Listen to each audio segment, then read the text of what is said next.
Bonjour à tous et bienvenue dans les plans d'action du jour, comme d'habitude, ce vendredi 30 janvier. Donc, c'est la dernière journée du mois de janvier.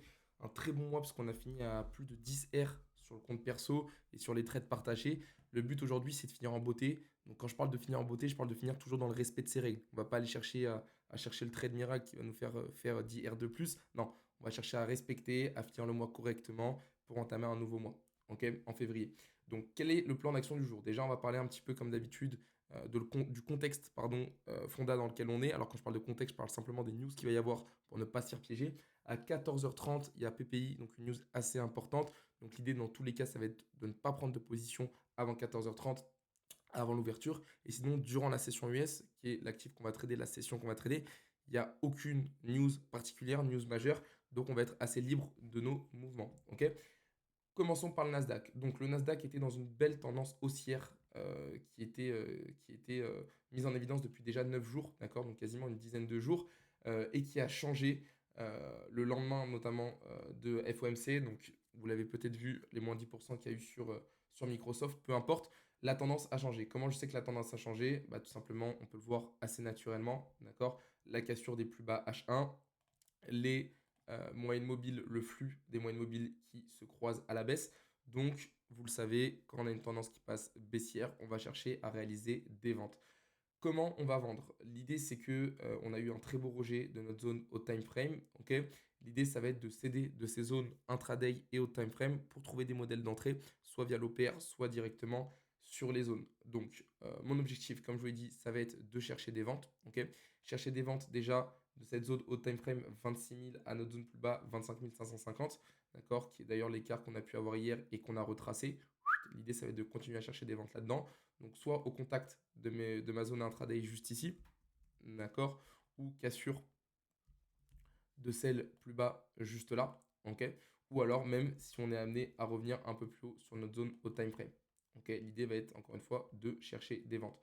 Attention, l'objectif de ces ventes, ok, ça va être à chaque fois notre zone 25 541. Si on est amené à venir toucher cette zone, d'accord, donc on travaille des ventes comme ça tout le long, tac, tac, tac, ok, et on est amené à venir rechercher cette zone.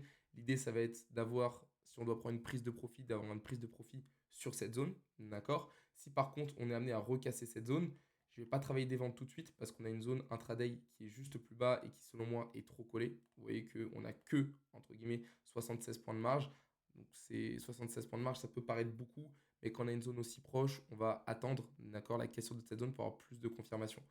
Donc si on est amené à travailler des ventes sur cassure de la zone, je vais attendre une cassure de la zone intraday juste ici. Ok, voilà mon plan d'action.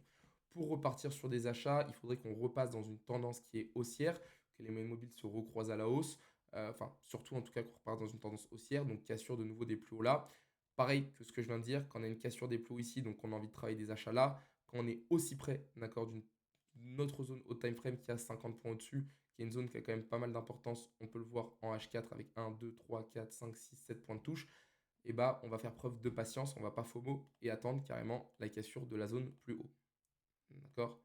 Tac, juste ici. Et là, on pourra travailler des achats tranquillement, d'accord, jusqu'à notre prochaine zone. Voilà mon plan d'action sur le Nasdaq. Assez clair, assez concis, simple. Le Dow Jones. Dow Jones, c'est un petit peu différent parce qu'on était dans une tendance baissière depuis un petit peu plus longtemps, si je dis pas de bêtises. Ouais, voilà, c'est ça. On était repassé dans une tendance baissière depuis un peu plus longtemps, d'accord. Donc on est toujours bloqué dans ce range au time frame qui est plutôt important, ok. Globalement entre, on va dire 48 500 et 49 800 qui est les ATH du Dow Jones, d'accord. On aussi avec un milieu avec un niveau entre les deux à 49 000. Donc là, on est repassé en dessous de ce niveau, donc on a encore plus envie de vendre. On est dans une tendance baissière, le flux est orienté à la baisse, tout autant d'indications qui me fait travailler des ventes. Où est-ce que je vais travailler des ventes? Bah, le principe, vous commencez à le connaître, globalement, c'est exactement le même. Je vais travailler des ventes sur nos zones intraday, d'accord. Donc zone intraday plus zone haut time frame, les deux sont très proches, donc je vais mettre un logo un peu au milieu des deux pour dire que globalement j'ai envie de vendre, d'accord, dans cet espace-là. Ok. Si on est amené à casser ces zones à la hausse, j'ai pas envie de vendre au contact de celle-ci. Pourquoi? Je vais m'expliquer, ça va être précis. Donc déjà, alors attendez, avant je vais vous expliquer tout mon plan vendeur et ensuite je vais vous expliquer mon plan acheteur. Le plan vendeur continue avec la cassure de notre zone intraday un peu plus bas en ayant pour target notre zone haut time frame ici. Ok, si notre zone haut time frame est cassée, je vous rappelle que pour valider une cassure de zone haut time frame, il faut minimum, au grand minimum, une cassure M15. Le mieux, c'est d'avoir une cassure H1. Bon, bah là, on continuera des ventes. Ok, concernant les achats, donc ce que j'allais vous dire, c'est que moi, je travaillerai des achats si on repasse dans une tendance haussière. Repasser dans une tendance haussière, c'est casser les derniers plus hauts. D'accord, assez classique, hein, vous savez.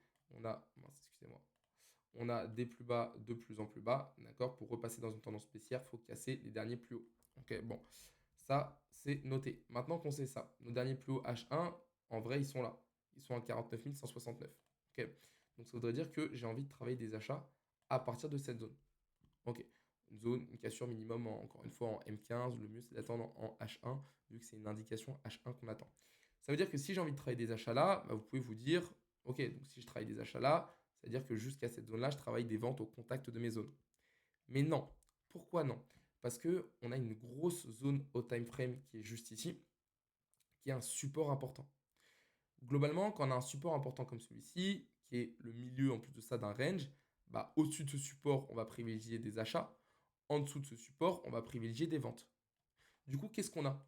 On a une double indication. Première indication, c'est qu'on est en tendance baissière, donc on a envie de vendre. Deuxième indication, c'est qu'on casse le support, donc on a plutôt envie d'acheter au pullback de celui-ci. Donc qu'est-ce qu'on a? Double indication. Qu'est-ce que ça veut dire double indication? Double indication, ça veut dire que on ne sait pas vraiment. Quand on ne sait pas vraiment en trading, qu'est-ce qu'on fait? On fait rien. C'est aussi simple que ça. Donc là, c'est plutôt ce que je vais noter comme une zone d'incertitude. D'accord? Une zone d'incertitude, qu'est-ce que c'est? Globalement, c'est une zone où bah, je fais rien. Ok? Et ensuite, si on passe au-dessus, bon bah là, alors bah, je vais vous présenter ça un petit peu en M5 parce que ça peut paraître des mèches assez violentes, mais vous voyez qu'on repassera un niveau, qu'on aura quelques points à travailler, ou sinon, globalement, on continuera les achats. Ok? Concernant le S&P 500, pareil, tendance haussière, cassure des plus bas, pullback dessus, on passe en tendance baissière. Les moyennes mobiles nous indiquent exactement le même, la même confluence, le même boulot, quoi, globalement. Donc, l'idée, ça va être de travailler des ventes. Ok, travailler des ventes où? Bah, pareil, même principe, travailler des ventes au contact de notre zone. Donc là, la zone est très proche, d'accord? Je peux même, en vrai, je peux même en mettre une seule, hein. Je sais pas pourquoi j'en ai mis deux comme ça. Je peux même mettre une grosse zone là. Donc, travailler des ventes au contact de cette zone, qui est quand même une grosse zone intraday, d'accord? Sur laquelle voilà, on a eu pas mal d'échanges à travers le temps, une fois, deux fois, trois fois, quatre fois, cinq fois, six fois, sept fois, huit fois, neuf fois. Donc voilà, étant donné qu'on est en dessous, on va la prendre comme une résistance. Ok, si on a une cassure de nos plus bas juste ici, pareil, j'aurais envie de continuer des ventes. D'accord, enfin une cassure de nos, oui, de nos plus bas et de notre zone au time frame. Attention aux ventes. D'accord, on a combien de points pour les ventes? On a 19 points pour les ventes. C'est un peu léger. Ça peut se travailler encore, mais c'est un peu léger. Et ensuite, on continue. Vous connaissez la chanson. D'accord? Pour travailler des achats, bah, du coup, même principe. On va attendre une cassure de nos plus hauts H1, donc qui sont juste là, pour reprendre des achats jusqu'à notre top. Ok? Tac. Le mieux du mieux du mieux, si on peut vraiment attendre le perfect, ça serait une cassure du top. Ok? Voilà, même si on est sur des ATH, donc il faudra quand même faire attention sur la façon de l'exploiter. Voilà pour nos plans d'action. Donc, je vous le répète, le Nasdaq, d'accord, le Dow Jones et le S&P 500, pardon, le Dow Jones et le Nasdaq. Encore une fois, c'est la dernière journée d'un mois qui s'est très très bien passé. Le but, c'est absolument pas de le mettre en péril en faisant n'importe quoi. Donc, on va rester sur quelque chose de très pro. On va travailler que des setups qui correspondent 100% à notre plan d'exécution, d'accord, que vous connaissez très bien. Je vous tiens au courant de toute façon dans le chat de ce que je fais et je vous dis sinon à la semaine prochaine. Ce week-end, je vais faire une vidéo recap. Qu'est-ce qui s'est passé concrètement sur le mois de janvier? Les trades pris, les bons trades, les moins bons trades, les axes d'amélioration pour le mois d'après. Ok, je vous la posterai sur ma chaîne YouTube. Je vous souhaite une très bonne journée de trading et je vous dis euh, à lundi.